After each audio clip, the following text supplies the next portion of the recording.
Well, with the arrival of summer, there's also the arrival of a really big angling event that's going to be taking place out in Fort Saskatchewan on June the 10th. Of course, I'm referring to the Alberta Conservation Association's Kids Can Catch event, and it's a real pleasure to welcome Laura Volkman, who is the event coordinator with the ACA. And I guess, Laura, talk to us a little bit about what you have in store for us this year. Well, we're just over a week away from the event. We're getting really excited. We have some fun new things happening this year. So the event will take place on Saturday, June 10th from 10 a.m. to 3 p.m. And we have some great exhibitors. We have AHIA, Alberta Environment and Parks is coming, Nature Alberta, Canadian Wildlife Federation, and we have Rigajig Bait in Fort Saskatchewan is doing a really cool casting station this year as well, which we're really excited about. As usual, we have lunch and snacks available for participants, courtesy of some of our sponsors, Artist Exploration and the County of Wetaskiwin. Yeah, it's going to be a really fun event. Registration has already begun. Yeah, we obviously would prefer people to pre-register. It just makes things a lot easier when everybody arrives. But we welcome everybody, right up until the end of the event.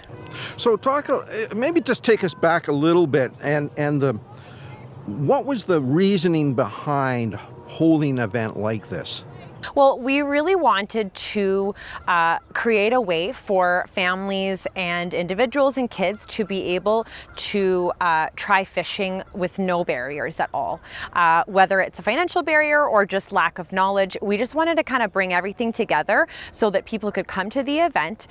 Everything is there waiting for them. We have rods that are already rigged and ready to go. We have the bait, the tackle, and then we have some great sponsors who come and provide fishing mentors for us. So you get the education, not just about fishing, but about conservation and, the great Alberta outdoors and local water bodies as well.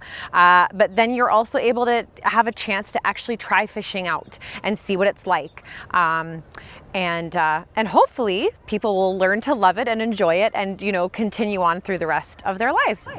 That legacy is so critical. And I guess this question is in that vein. Do you have a sense of just how many kids have taken or have signed up, come out and taken in the event?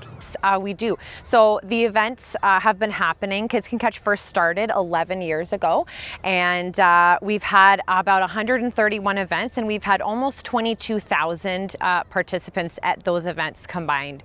So it's a pretty significant impact, and we've just seen the numbers grow, from the very first event, just you kind of skyrocket. It's pretty neat to see. What I imagine with sort of keeping track of stats, you also keep track to some degree of comments and feedback. What's the big takeaway that many parents have come to you and relayed? We've had fantastic feedback. The kids and families that come just really love it. I think they appreciate that we're trying to get this in different communities all over Alberta and in smaller communities, not just the larger, metropolitan areas. And it's completely free. So really, it's a fun family day out. You mentioned registration well underway. Is there still time? We're roughly a week away. Still time for folks to register? Absolutely. We do not shut registration down until the day prior to the event. So Friday, June 9th in the evening is when it'll be shut down. But if you miss it, as I said before, we welcome walk-ins. We love it when people just show up or have just stumbled upon the event. So yeah, the more the merrier. And one of the other things, I guess, that I heard a little bird tell me that there might be a potential for some rather large fish to be put into the Lionsgate pond, just to make things a little more exciting. Yes. So this year, on top of stocking our regular trout in the ponds around Alberta, which normally range from about 19 to 20 centimeters, we've stocked 1,000 rainbow trout that are about 30 centimeters in length, including the Fort Lyons Community Pond where Fort Saskatchewan Kids Can Catch is going to happen. Well, I can't think of a better way to introduce kids, first-time anglers, to an opportunity to get out in a family setting and with other like-minded people to enjoy a day of angling. There'll be, as Laura indicated, lots of other things too, I guess, associated with angling around the pond, so you can get some education. There'll also be volunteers on hand that'll help you rig up a line, and hopefully you walk away with a fish at the end of a day's worth of angling. I'll put a link down below, and make sure you can check out the ACA's Kid Can Catch event coming up on June the 10th. Till next time, everyone, I'm Michael Short. Come on, let's go outdoors.